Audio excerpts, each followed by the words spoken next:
जय माता दी दोस्तों, आप सभी को निर्जला एकादशी की हार्दिक शुभकामनाएं। भगवान विष्णु की कृपा आप पर सदा सर्वदा बनी रहे। दोस्तों, आज हम इस वीडियो में बात करेंगे निर्जला एकादशी साल 2025 में कब मनाई जाएगी। 6 जून को या फिर 7 जून को निर्जला एकादशी का व्रत किस दिन रखना सर्वश्रेष्ठ होगा, क्योंकि इस बार निर्जला एकादशी की तिथि 2 दिन पड़ रही है, जिस वजह से निर्जला एकादशी का व्रत किस दिन रखा जाए इसको लेकर बहुत कंफ्यूजन की स्थिति बनी हुई है। साथ ही व्रत खोलने का शुभ समय भी बताएंगे और इसकी संपूर्ण पूजा विधि व व्रत विधि क्या है, इस दिन क्या करना चाहिए या इस दिन पानी कब, कितना और कैसे पीना है, इसकी भी संपूर्ण जानकारी आपको इस वीडियो में प्राप्त होगी। लेकिन वीडियो शुरू करने से पहले आपसे निवेदन है कि यदि वीडियो आपको थोड़ा सा भी अच्छा लगे तो कृपया एक बार लाइक अवश्य कर दीजिएगा और मनोकामना पूर्ति के लिए कमेंट बॉक्स में अवश्य लिखिएगा जय श्री हरि या जय लक्ष्मी नारायण। तो चलिए बात करते हैं निर्जला एकादशी की। जय माता दी दोस्तों, आप सभी को निर्जला एकादशी की हार्दिक। दोस्तों, निर्जला एकादशी का व्रत ज्येष्ठ माह के शुक्ल पक्ष की एकादशी तिथि को रखा जाता है। इसे भीमसेनी एकादशी भी कहते हैं, क्योंकि इस एकादशी का व्रत महाबली भीम ने भी किया था। जेठ के महीने में गर्मी बहुत ज्यादा रहती है, जिस कारण जल की आवश्यकता भी बढ़ जाती है। इसीलिए कहा जाता है कि जेठ मास में ज्यादा से ज्यादा जल का दान करना चाहिए। दोस्तों, निर्जला एकादशी में विष्णु भगवान की पूजा का विशेष महत्व होता है। इस व्रत को रखना बहुत अधिक फलदायी और पुण्यदायी माना गया है। मान्यता है कि निर्जला एकादशी का व्रत करने से जातक को साल की सभी 24 एकादशी व्रत करने के जितना फल प्राप्त होता है। दोस्तों, यह व्रत बहुत ही कठिन होता है। यह व्रत किसी तपस्या। निर्जला एकादशी के दिन जरूरत पड़ने पर पानी कब, कितना और कैसे पीना है, यह जानने से पहले निर्जला एकादशी का व्रत कब करना है, पारण कब किया जाएगा, यह जान लेते हैं। चलिए अब जानते हैं कि साल 2025 में निर्जला एकादशी का व्रत कब रखा जाएगा और किस दिन व्रत रखना सर्वश्रेष्ठ रहेगा और व्रत का पारण कब किया जाएगा। पारण करने का सही समय क्या है, तो आपको बता दें कि साल 2025 में निर्जला एकादशी का व्रत 2 दिन रखा जाएगा, क्योंकि इस बार एकादशी तिथि 2 दिन पड़ रही है। हम आपको बताएंगे कि किस दिन किस व्यक्ति को व्रत रखना चाहिए, कब व्रत रखना श्रेष्ठ होगा। तो आपको बता दें कि ज्येष्ठ माह के शुक्ल पक्ष की एकादशी तिथि की शुरुआत 6 जून 2025 की प्रातःकाल 2:15 पर हो रही है और एकादशी तिथि की समाप्ति 7 जून 2025 की प्रातःकाल 4:47 पर होगी। तो इस हिसाब से एकादशी का व्रत 2 दिन रखा जाएगा। पहला 6 जून 2025 दिन शुक्रवार को और दूसरा 7 जून 2025। ध्यान रहे, जो व्यक्ति पारंपरिक जीवन में है यानी गृहस्थ जीवन में है, सामान्य जन है और उद्या तिथि को महत्व देते हैं, तो वह पहले दिन वाली एकादशी यानी 6 जून 2025 दिन शुक्रवार को व्रत रखेंगे और 7 जून को पारण करेंगे। लेकिन जो लोग सन्यासी हैं, विधवा है और मोक्ष के इच्छुक व्यक्ति हैं यानी वैष्णव जन है, तो वह दूसरे दिन वाली एकादशी यानी 7 जून 2025 दिन शनिवार को व्रत रखेंगे और 8 जून को पारण करेंगे।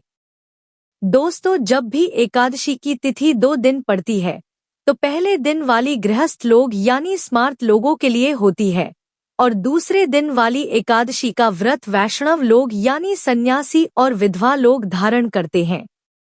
इसीलिए जो गृहस्थ लोग हैं वह अपना व्रत 6 जून को ही रखें और 7 जून को व्रत का पारण करें, यही सर्वश्रेष्ठ रहेगा।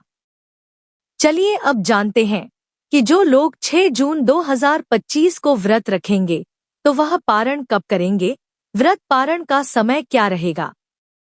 तो आपको बता दें कि व्रत पारण का समय 7 जून 2025 की दोपहर और पारण तिथि के दिन हरिवासर समाप्त होने का समय 7 जून 2025 की सुबह 11:25 पर रहेगा। वहीं जो लोग 7 जून को व्रत रखेंगे तो उनके लिए व्रत पारण का समय 8 जून 2025 की सुबह 5:23 से लेकर सुबह 7:17 तक रहेगा और पारण के दिन द्वादशी समाप्त होने का समय 8 जून 2025 की सुबह 7:17 पर रहेगा।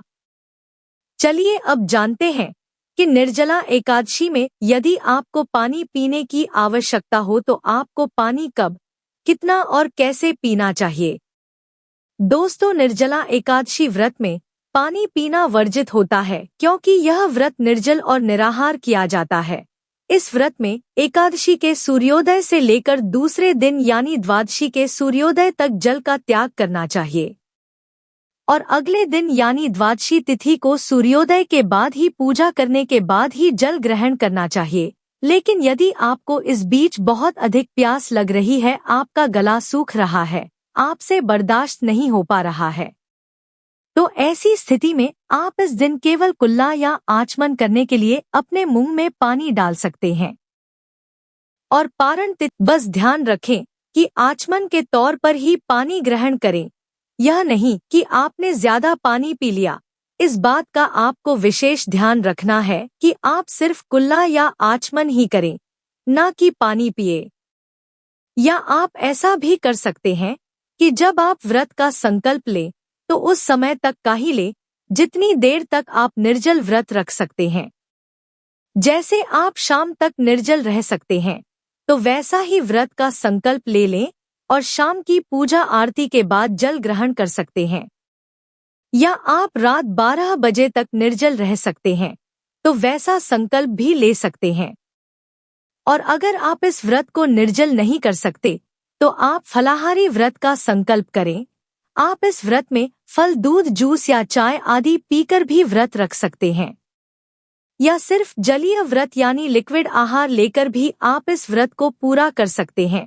तो फिर आपको फल आदि नहीं खाना होगा, केवल जूस, चाय, दूध आदि लेकर ही आप निर्जला एकादशी के व्रत को पूरा करेंगे। इस बात का विशेष ध्यान रखें।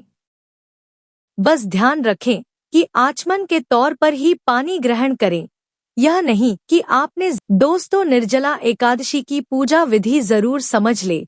व्रती को निर्जला एकादशी के दिन सुबह जल्दी उठकर स्नान आदि करके हो सके तो पीले रंग के वस्त्र धारण करने चाहिए।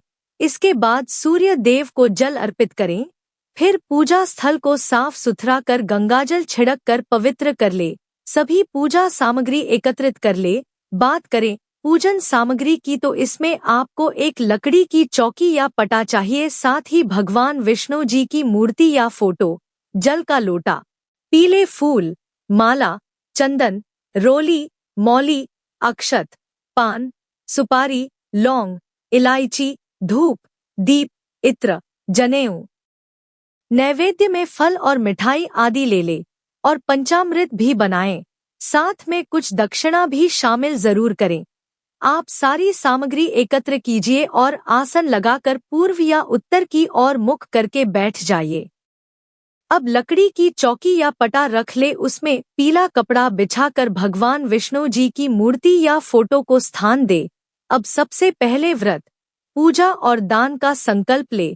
इसके लिए अपने सीधे हाथ में थोड़ा सा जल, पुष्प, अक्षत और एक सिक्का ले। दोस्त, और भगवान विष्णु का ध्यान करके अपना नाम, अपना गोत्र, जिस स्थान पर बैठकर आप संकल्प कर रहे हैं वहां का मकान नंबर, क्षेत्र का नाम, शहर का नाम लेकर भगवान से व्रत और पूजन निर्विघ्न पूर्ण हो इसके लिए प्रार्थना करें। घर परिवार की खुशहाली की कामना करें। अगर कोई विशेष मनोकामना है तो उसे भी बोलिएगा। अब संकल्प की सामग्री भगवान के चरणों में अर्पित कर दीजिए। इस प्रकार से आपको संकल्प करना है। संकल्प करने के बाद अब पूजन आरंभ करेंगे। सबसे पहले भगवान विष्णु जी को जल अर्पित करेंगे। इसके बाद पंचामृत से भगवान को स्नान कराएंगे। आप पंचामृत में कच्चा दूध, दही, घी, शहद, शक्कर शामिल करें। यदि आपके पास भगवान की धातु की मूर्ति है तो आप पंचामृत से सीधे स्नान कराएं। यदि तस्वीर है तो एक फूल ले, उसमें पंचामृत लगाकर भगवान को अर्पित कर दे। पंचामृत से स्नान करने के बाद पुनः शुद्ध जल से स्नान कराएं यानी शुद्ध जल अर्पित करें। अब भगवान को वस्त्र के रूप में मौली का टुकड़ा अर्पित कीजिएगा। अब भगवान को यज्ञोपवीत यानी जनेऊ अर्पित करेंगे। जनेऊ पर पहले रोली लगाकर तिलक कर दीजिएगा। इसके बाद शाम को भी भगवान की पूजा आरती भोग जरूर करें। फिर रात्रि में जागरण करके श्री हरि के नाम का भजन करना चाहिए। दोस्तों, अब बात करते हैं एकादशी के व्रत पारण की।